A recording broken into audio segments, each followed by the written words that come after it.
mayores de edad vacunados y que si ya llevan tanto por ciento y cuánto van a acabar los mayores de edad. Bueno, pues que los mayores de edad regresen a clases ya que estén vacunados, pero ¿qué hay de los menores de edad? Los menores de edad, si bien tienden a sobrevivir mejor de infección, también algunos se llegan a poner graves y llegan a morir. Entonces, mandar a los niños a las escuelas sin vacunación, aunque los adultos que les den clase estén vacunados, los niños entre ellos se pueden contagiar y pueden llevar contagios a sus casas y a sus padres jóvenes que quizás todavía no estén vacunados. Ese es el riesgo de un retorno a clases presenciales. ¿No se está exagerando con la tercera ola de COVID? Pues ahí están los números de la propia Secretaría de Salud. Digo, tú sabes que yo trabajo con los datos abiertos que diariamente nos actualizan y eso es lo que yo analizo, las gráficas que yo analizo, y pues lo que estoy viendo es un repunte pues que ya está rebasando al primer pico que tuvimos hace un año y que pinta para rebasar al segundo pico más alto que tuvimos. Entonces, el hecho de que no esté habiendo todavía el desbordamiento de hospitalizaciones y muertes que tuvimos no debe ser ni un consuelo ni una justificación para tratar de minimizar que estamos en un repunte muy severo. ¿Es correcto entonces no imponer restricciones? Porque esto ayudaría, claro, afectaría económicamente la marcha de los mercados. Pues mira, yo entiendo esa parte económica, que la gente tiene que retomar sus actividades y seguro el gobierno ya anda muy necesitado de dinero, se les ha caído la recaudación, por eso le urge al gobierno reactivar la economía para ellos también poder recaudar los impuestos. Y eso se entiende perfectamente si se hiciera con seguridad, pero a la fecha vemos que nuestras autoridades, empezando por el presidente de la República, no son capaces de dar el ejemplo de usar una mascarilla. Digo, esa es ahorita la herramienta más eficaz que tiene una persona, vacunada o no, joven o no, el uso de mascarillas. Pero ni el presidente quiere usarlo. Tenemos funcionarios que se refieren despectivamente al uso de mascarillas como bozales. Vimos a un funcionario pidiendo a un reportero que se quitara la mascarilla, llamándole bozal. Que el otro asunto es de que efectivamente se puede considerar que hay menos corrupción en general en la Marina y en el Ejército. Yo creo que la mayoría de la gente percibe eso y por eso tiene altos niveles de popularidad y de aceptación, pero tampoco es que no haya en algún momento corrupción o que no la pueda haber.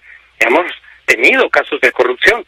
Justamente una de las variables que maneja el secretario de Marina es que la educación que les dan en términos de los valores patrióticos a sus miembros, a sus soldados, a sus marinos, hace que sea gente más honesta, gente más confiable.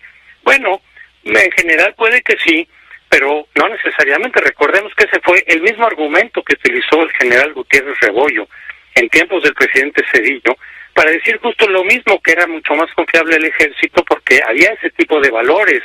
Y pocas semanas después fue capturado el propio general Gutiérrez Rebollo por sus vínculos con el capo, con el cártel del Señor de los Cielos. O sea, él mismo a las pocas semanas demostró que el ejército, en todo caso la Marina quizá, no son totalmente impenetrables a la corrupción. Pero sí es verdad que puede haber mayor disciplina. La otra variable que manejó el secretario de Marina el día de hoy fue que se castiga, que cuando gente se desvía de ese camino de honestidad, cuando hay cierta corrupción o ciertos ilícitos, se les castiga, implicando, creo que en buena parte con razón, de que en el resto del gobierno hay muchas irregularidades, desvíos, corrupción, que no se castigan. Y precisamente eso se aplica al propio gobierno actual, porque lo que contradice el discurso del secretario de Marina el día de hoy con el discurso que ha manejado el presidente López Obrador es precisamente que López Obrador cuando habla de corrupción y de todo eso, habla del pasado. ¿Cuántas veces ha sacado su pañuelo blanco y diciendo se acabó la corrupción, ya no es tolerada desde los desde Palacio, desde la presidencia, eso es de antes, no somos iguales?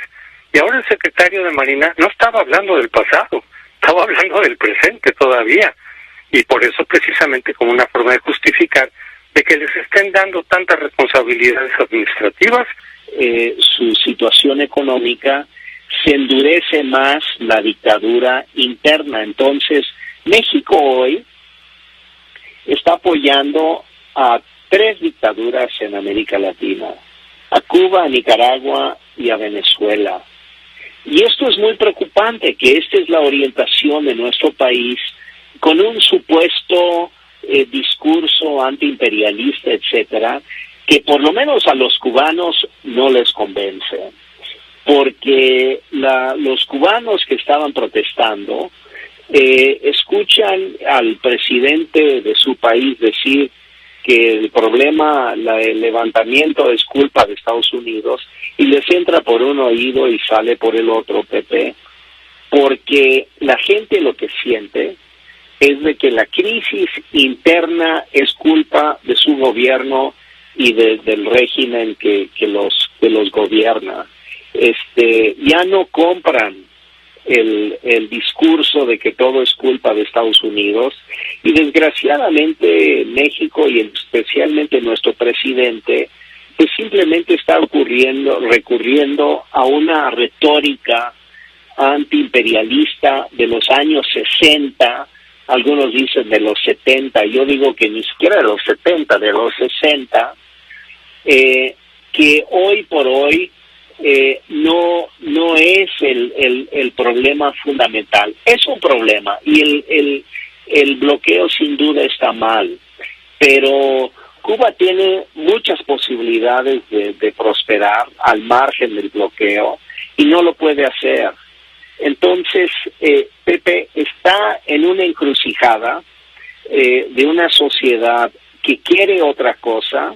Los jóvenes están completamente desafectos del régimen, no le creen al discurso oficial, y yo lo que creo, Pepe, es de que bien le serviría a Cuba que la comunidad internacional, empezando por México, más bien, además de dar apoyos materiales, medicinas, alimentos, etcétera, le reclamara al gobierno de Cuba. Raúl Roa era el canciller cubano, y dijo que la Organización de los Estados Americanos era simplemente el Ministerio de Colonias del gobierno de los Estados Unidos, trabajando en combinación con el Departamento de Estado.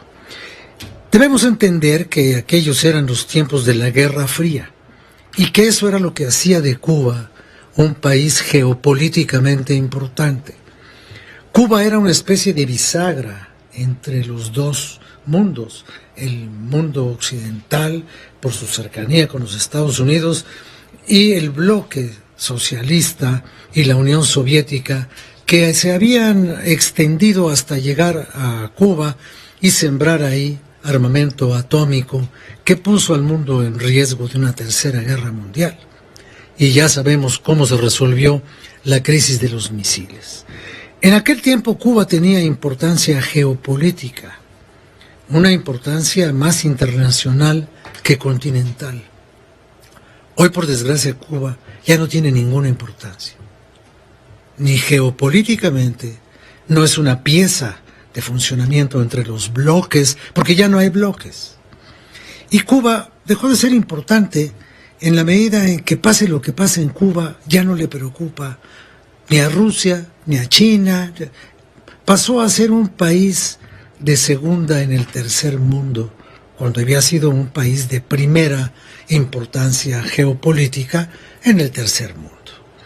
Hoy Cuba es un país muy empobrecido, que, bueno, se supone que su pobreza no se debe a la caducidad de su sistema político, como dijo hace rato Ricardo Pascue, sino que se debe a la perversión del bloqueo.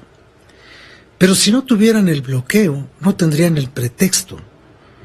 ¿Qué tiene que ver, pregunto yo, el bloqueo con que tú no puedas estudiar la carrera que tú quieres? ¿Qué tiene que ver el bloqueo con que alguno de tus nietos o de tus hijos, según la edad que tengas hoy, se haya ido a morir a Angola?